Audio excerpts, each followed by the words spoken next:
Welcome to your latest Carson's Take 5. I'm live on location, Sonu. How about the that? New York Stock Exchange. There's something going on here. A bunch of people. I don't There's know. It's always kind of loud out something here. happening. There's always something happening in New York. There's always something. But I'll be in the New York Stock Exchange in a little bit doing a live hit. But this is Don't Stop Believin'. You know, that's a great song. And I think what's fascinating, Sonu, about this bull market, it keeps going up. We have a bad day or two. Everybody freaks out. And then it just rallies more. I mean, don't stop believing. What fascinates you about the doubt, even though we're in a bull market? I think it's a lot of cries of, oh, is this a bubble? There's the AI thing happening. And you have to separate out, you know, how AI is going to work out for us as a society versus how AI is going to work out as an investment, right? Okay. Separate those two things. If you're invested in the S&P 500, look, you have a lot of exposure to AI. You and I have been beating the drum that, you know, that's not the only thing that's going on. Yes, there's a lot of concerns like, oh, it's just the top tech names that are rallying. No, it's more than that. The global equity market is rallying, right? Look at South Korea, China, South Africa, all of these countries. So there's a lot more going on than just AI, I think. No, I think that's well said. You know, we hear, like you said, only 7 stocks going up. That brings doubt. The AI is in a bubble. We've talked about that. I don't need to say too much more, but literally globally, most stock markets hitting all-time highs, the 52-week highs, like last week, okay? So we've seen a lot of strength that's happening out there. Now, there's lots of ways to look at market sentiment. I get to talk to people all the time. You do too. And there's just this doubt about, oh, my goodness, I heard on TV this is bad. I heard on TV that's bad. There's a sentiment poll. I won't get into the weeds of it, but there's a popular sentiment poll, Sonu. People are as bearish this year as they were in 2008. I mean, think about that. Wow. That's crazy. Now, just so people remember, stocks dropped like 40% in 2008. It was the great financial crisis. And that's just one poll. Maybe there are people that are in AI and people that are, you know, maybe haven't done as well in crypto. I don't know. But it does feel like there's just doubt. And that doubt, I think, is driving us higher. What will keep driving us higher, you think?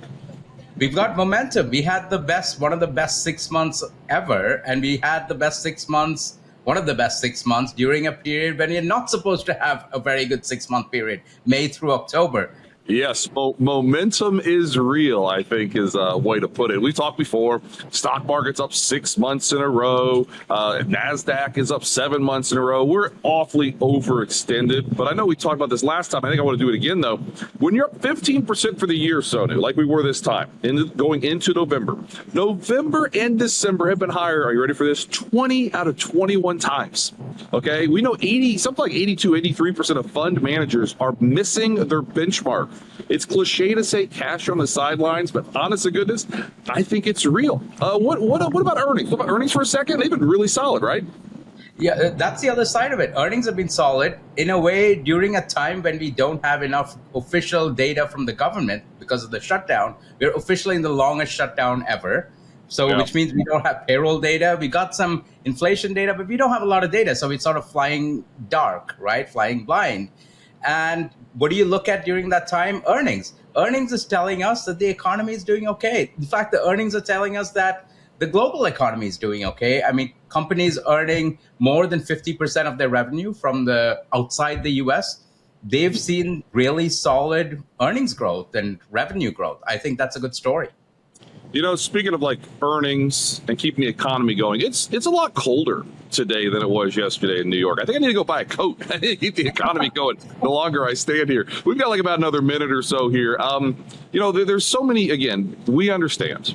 We watch the news, we pay attention. There's so many worries, and they're valid. There are some valid concerns. We talked before, inflation's a little higher than we want. The Fed's going to continue to cut. You know, I'm not saying that's a worry, but some people are worried about that. There's geopolitical concerns. There's only 7 stocks going up.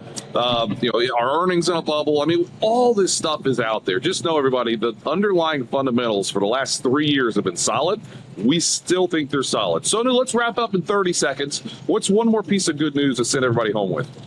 I think hopefully the tariff stuff is behind us, right? Yep. I think that is a big cloud of uncertainty that's, I think, hopefully in the rearview mirror. There were arguments in front of the Supreme Court. Look, I'll put it this way. If the Supreme Court says the tariffs are not valid, that is an additional boost for businesses because then they may get refunds, right? So anyway, that's another tailwind. And then Congress passed the tax bill. The first half of next year, I think a lot of households are going to get more larger refunds than they expected. Awesome. Yeah, that's a good point. We've got some other positive things out there. So everyone, with all of that, live from New York City, the New York Stock Exchange, this was your latest Carson's Take 5. Don't stop believing. We'll see you next week. Take care.